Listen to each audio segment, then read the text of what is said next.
Aided സ്കൂളുകളിലെ ഭിന്നശേഷി സംവരണത്തിൽ നിലപാട് വ്യക്തമാക്കി കേരളം. NSS മാനേജ്മെന്റിന് അനുകൂലമായ വിധി മറ്റ് മാനേജ്മെന്റുകൾക്കും ബാധകമാക്കുന്നതാണ് നീതിയുക്തമെന്ന് കേരളം. ഇക്കാര്യം ആവശ്യപ്പെട്ട് കേരളം സുപ്രീം കോടതിയിൽ ഫയൽ ചെയ്ത സത്യവാങ്മൂലത്തിന്റെ പകർപ്പ് മാതൃഭൂമി ന്യൂസിന് ലഭിച്ചു. ബി ബാലഗോപാൽ വിവരങ്ങളുമായി ചേരുന്നുണ്ട്. Balagopal, good morning. ഈ സത്യവാങ്മൂലത്തിൽ എന്തൊക്കെയാണ് സർക്കാർ പറയുന്നത്?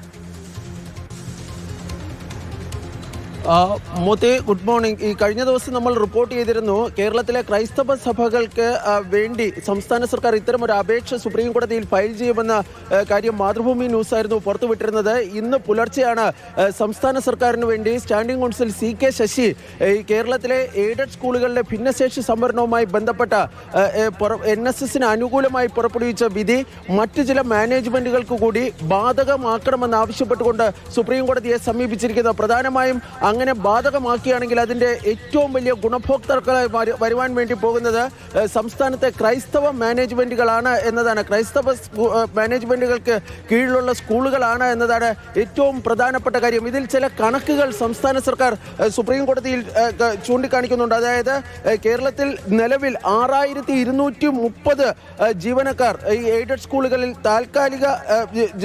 താൽക്കാലിക ശമ്പള സ്കെയിലിൽ ജോലി ചെയ്യുന്നുണ്ട്.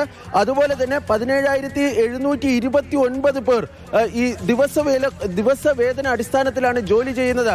ഇവരെ ആരെയും തന്നെ സ്ഥിരപ്പെടുത്തുവാൻ വേണ്ടി ഇപ്പോൾ കഴിയുന്നില്ല എന്നാണ് സംസ്ഥാന സർക്കാർ ചൂണ്ടിക്കാണിക്കുന്നത്. കാരണം ഈ എയ്ഡഡ് സ്കൂളുകളിലെ ഭിന്നശേഷി സംവരണവുമായി ബന്ധപ്പെട്ട ഉത്തരവ് നിലനിൽക്കുന്നതിനാലാണ് അത്തരത്തിലൊരു നടപടിയിലേക്ക്, ഈ സ്ഥിരപ്പെടുത്തൽ നടപടികളിലേക്ക് കടക്കാൻ വേണ്ടി കഴിയാത്തത്. അതുകൊണ്ട് തന്നെ NSSന് അനുകൂലമായി സുപ്രീം കോടതി പുറപ്പെടുവിച്ച ഉത്തരവ് മറ്റു മാനേജ്മെന്റുകൾക്കും ബാധകമാക്കുന്നതാണ് നീതിയുക്തമെന്നാണ് സംസ്ഥാന സർക്കാർ ഇപ്പോൾ സുപ്രീം കോടതിയെ അറിയിച്ചിരിക്കുന്നത്. അതിനുവേണ്ടിയുള്ള നടപടികൾ ഉടൻ ഉണ്ടാകണമെന്നും സംസ്ഥാന സർക്കാർ വ്യക്തമാക്കുകയും ചെയ്യുന്നുണ്ട്. ഈ അപേക്ഷ അടിയന്തരമായി കോടതിയുടെ പരിഗണനയ്ക്ക് കൊണ്ടുവരുവാനാണ് ഇപ്പോൾ സംസ്ഥാന സർക്കാർ നീക്കം ആരംഭിച്ചിരിക്കുന്നത്. കാരണം നിയമസഭാ തെരഞ്ഞെടുപ്പിന് മുമ്പ് തന്നെ ഈ വിഷയത്തിൽ ഒരു തീരുമാനം ഉണ്ടാകണമെന്നൊരു ആവശ്യം ക്രൈസ്തവ സഭാ മേലധ്യക്ഷന്മാർ ഈ സംസ്ഥാന സർക്കാരിന് മുമ്പാകെ വച്ചിരുന്നു. അതുകൊണ്ടാണ് സംസ്ഥാന സർക്കാർ ഈ വിഷയത്തിൽ അടിയന്തരമായ നടപടികളിലേക്ക് കടക്കുന്നത്. ഞാൻ നേരത്തെ ചില മാനേജ്മെന്റുകൾ എന്ന് പറഞ്ഞിരുന്നു, അതിന്റെ കാര്യം കൂടി വിശദീകരിക്കാം. അതായത് നിലവിൽ കേരളത്തിലെ 1500-ൽ പരം എയ്ഡഡ് സ്കൂൾ മാനേജ്മെന്റുകളാണ് ഈ ഭിന്നശേഷിക്കാർക്കായി സംവരണം ചെയ്തിട്ടുള്ള സീറ്റുകളുടെ എണ്ണം റിപ്പോർട്ട് ചെയ്തിട്ടുള്ളത്.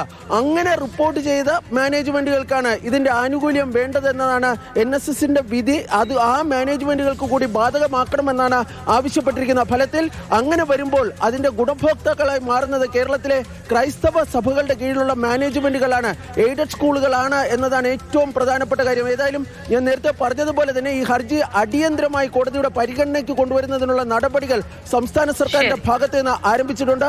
ഒരുപക്ഷെ ഈ മാസം തന്നെ കോടതിയിലെ പരിഗണനയ്ക്ക് ഈ വിഷയം വരുവാനാണ് സാധ്യത.